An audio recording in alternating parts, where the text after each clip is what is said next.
Radio Mélodie. Stéphane, aujourd'hui, tu vas nous donner 3 règles pour stopper les sauts de son chien.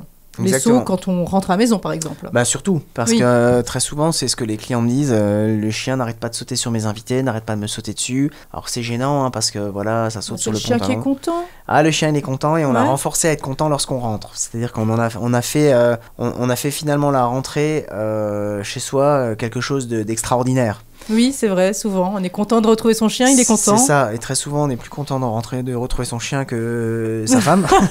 J'ai envie de dire. Non, je Ça plaisante. arrive.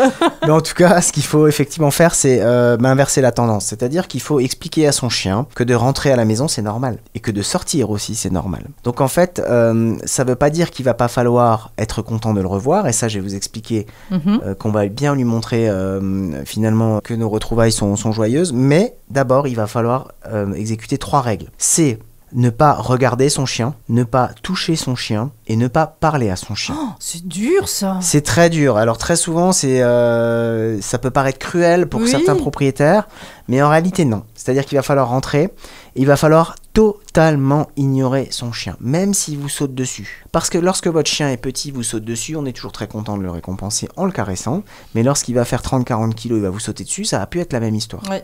Donc en réalité, ça va être tout de suite moins marrant. Donc il va falloir agir. Et pour ça, il va falloir l'ignorer. Donc moi, je fais toujours un petit jeu lorsqu'il y a des enfants. Et d'ailleurs, c'est comme ça que je fais passer le message au propriétaire, c'est qu'on va jouer, on va imaginer que son chien, c'est un fantôme.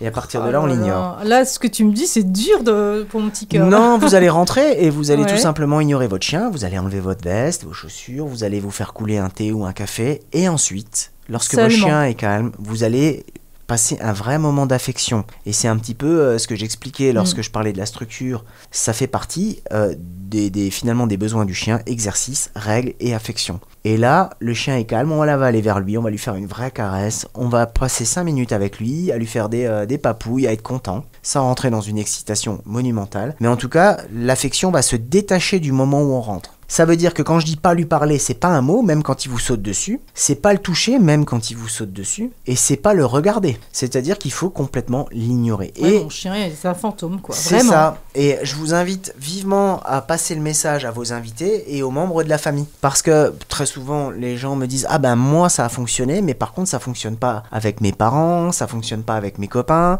etc. Ouais, etc. » Parce qu'ils n'appliquent pas les mêmes règles. Parce qu'ils n'appliquent pas les mêmes règles. En fait, il faut tout simplement, lorsqu'on ouvre la porte, regarder droit dans les yeux ses invités, ce que moi je fais, hein. Vous ignorez mes chiens. Ok. Vous leur parlez pas, vous les regardez pas. On leur fera un Et câlin les après. chiens se calment. Très rapide. Alors, ils sont évidemment derrière la porte, mais ça se travaille aussi. Mais en tout cas, lorsque les personnes rentrent, les personnes les ignorent complètement. Et après, leur font un câlin. Il faut compter environ combien de semaines. Il faut être combien de rigoureux jours pendant 2 semaines. 2 semaines. Oh, bah, bon, 2 ça semaines, va. 2 semaines, vous allez avoir un chien qui va comprendre que lorsque vous rentrez, c'est normal. Ouais. Tout simplement. Et en fait, j'ai envie de dire qu'il faut appliquer la même chose, mais ça pourra faire l'objet d'une autre leçon, Oui. qui va être les angoisses de séparation. Quand il pleure. C'est d'ignorer son chien. Lorsqu'on part, on ne parle pas à son chien, on ne le regarde pas, on ne le touche pas. Il faut qu'il soit dans le même état émotionnel que lorsqu'on est rentré, lorsqu'on est avec lui, c'est-à-dire tout est normal. Mais en fait, je pense que c'est plus un problème pour le propriétaire que pour le chien, parce que c'est le propriétaire qui aime bien